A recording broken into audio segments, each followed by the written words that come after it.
Halo, selamat datang di Trend Tutorial Channel. Jadilah bagian dari kami dengan like, komen, dan subscribe. Tutorial kita pada kali ini seputar aplikasi similar ya. Tentang bagaimana cara mengubah bahasa di aplikasi ini. Caranya cukup mudah sekali.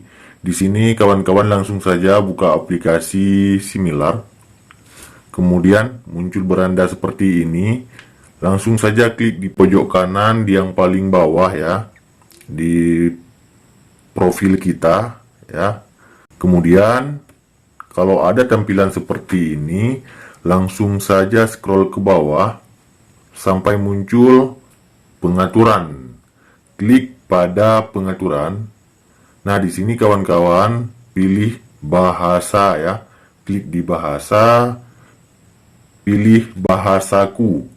Nah, bahasa yang kita gunakan saat ini adalah bahasa Indonesia ya. Jika kawan-kawan ingin mengganti menjadi bahasa Inggris, misalkan seperti ini, langsung saja, ataupun bahasa Melayu ya.